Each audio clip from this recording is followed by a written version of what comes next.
Japan is really a pretty decent place to be a small investor.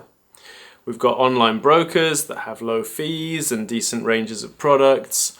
We've got a really easy tax system where basically you don't really have to do any tax paperwork.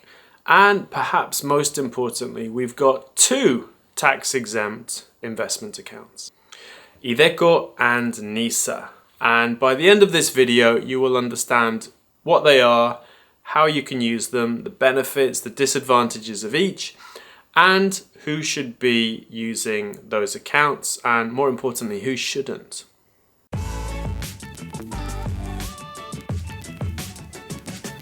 So maybe the best place to start is what the accounts are for. So they're quite different in their intended purpose.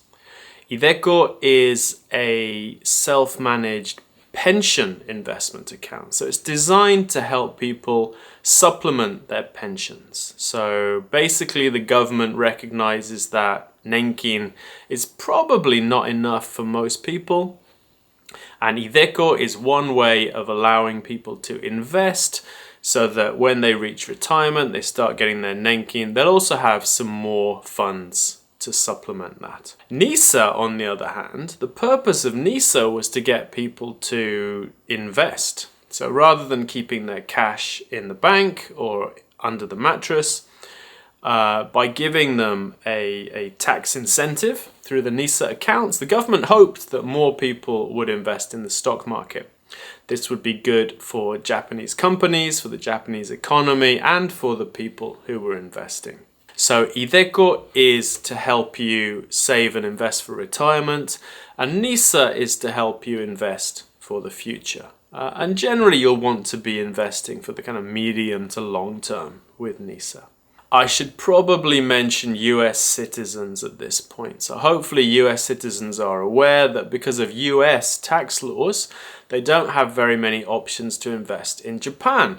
Most of the time, US citizens should probably just invest with a US broker.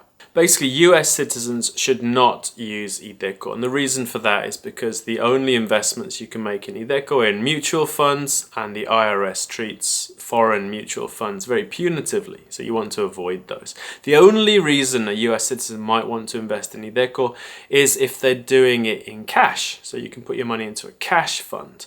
And you'd want to do this quite close to retirement if you had a very high income and you wanted to take advantage of the income tax savings. But even that is a bit of a hassle, so I'm not sure I would bother, to be honest. Now with NISA, US citizens can buy Japanese equities in NISA. So single Japanese stocks, you can buy those in a NISA account, but unfortunately, the US wouldn't recognize that as tax-free, and you can't buy anything else. So you can't buy mutual funds or ETFs or anything else in your NISA account. So again, it's probably not worth it for most people. Most Americans are going to be better off investing with a US broker.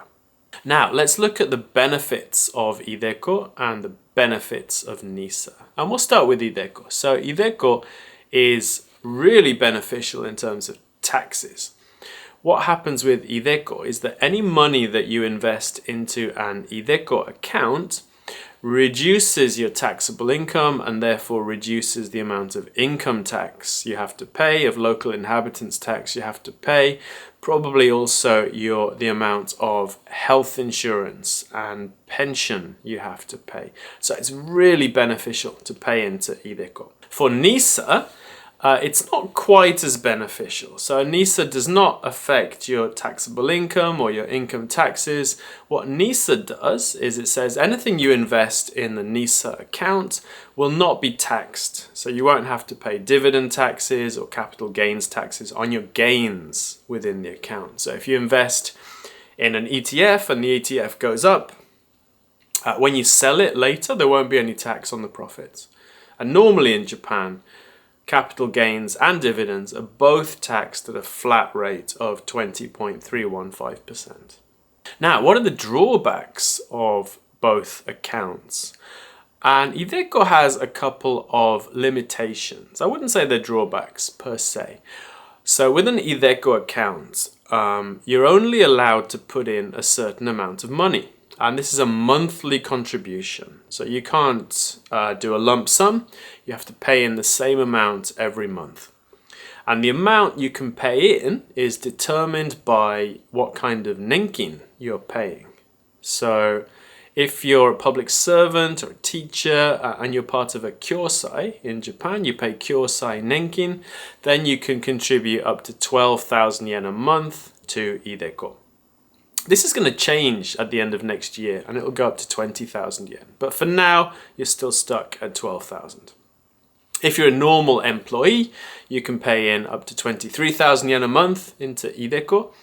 And if you pay kokumin nenkin, so if you're self-employed or freelance or you have a very small company and you're paying kokumin nenkin, you can pay in up to 68,000 yen a month into iDeCo and reduce your taxable income accordingly. But this is quite a small amount, especially if you're a public servant or a normal company employee. Another limitation of iDeCo is that you can't get the money out again until you're 60.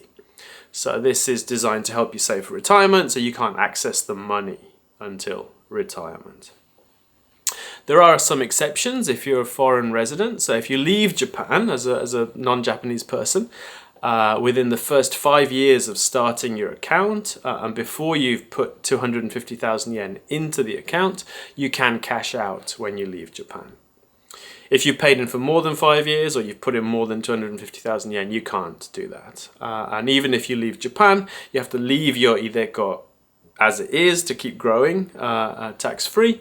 And then when you reach the age of 60, you can cash out, have them send the money to a foreign bank account. So it's not the end of the world, but it might be annoying. So if you're pretty sure you'll be leaving Japan, you might want to consider if it's worth the hassle of doing iDeCo or not. With NISA, there are not many drawbacks. With a NISA account, you can get your money back anytime. The current NISA, so NISA's changing next year from 2024, but I'm going to be talking about the current NISA in this video. There's 3 types of current NISAs.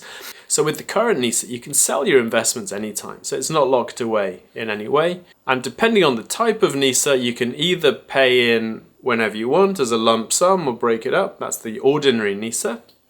Or you pay in monthly, which is the Tsumidate NISA. But there's not really a disadvantage to the NISA accounts. Now, in terms of who should use these accounts, so personally I think pretty much everyone who wants to invest in Japan should use a NISA account. There's no reason not to, basically. If you're going to invest, you might as well invest and not pay tax on the profits. And that's what the NISA account allows you to do. Now, if you're able to fill up your NISA account, you use up your allowance, and you've still got more money to invest, then you would have to think, okay, do I want to use iDeCo or do I want to put my money into a taxable account? And in terms of who should use iDeCo, I think iDeCo is probably best suited to people who are planning to stay in Japan. So if you're planning to stay in Japan, at least until retirement or even later, then the iDeCo account is a great way to save money, save taxes, invest for the future, and get ready for that. If you're planning to leave Japan fairly soon, or at least before retirement, you might want to think about whether you want to deal with the paperwork of trying to cash out your iDeCo account from abroad in Japanese and all the hassle that may entail. And that's probably worth thinking about. Now, if you're enjoying the video, if you want to learn more about personal finance and investing in Japan, please do subscribe to the channel. It really helps us out and it lets us reach more people. Now, in terms of what I do, I've had a NISA account since they started, so for about 10 years now, and I've had iDeCo since I was allowed to have it. So at first, only people who paid kokumin nenkin could open iDeCo accounts. But they gradually expanded that so that normal employees could use them, and then public servants could use them, and even dependent spouses can use them. So pretty much anyone can use an iDeCo account now. And I've had one since I was allowed to. So that's probably 4 or 5 years now since that started. I've tried to max out both accounts all the time. So I'm putting in the maximum contribution I can into iDeCo, and then I'm putting the maximum contribution I can into NISA, and then if I've got money left over, I'll invest in a taxable account as well. And that's basically what I would recommend that other people do. So if you're going to be in Japan until retirement, you probably want to use iDeCo. You should try to max that out first. If you have more money, you can put it into NISA. If you have even more money, you can put it into a taxable account. If you're not planning to stay in Japan until retirement, you might want to skip the iDeCo, focus on NISA, and then invest in a taxable account if you have extra money. From next year, we're going to have access to the new NISA, and we've done a few videos about the new NISA as well. So if you're interested in looking at what that's going to be like, you can check out those videos as well. And if you have any questions, please do leave them in the comments, and I'll try and answer as many of those as I can. So thank you very much for watching, and see you in the next video.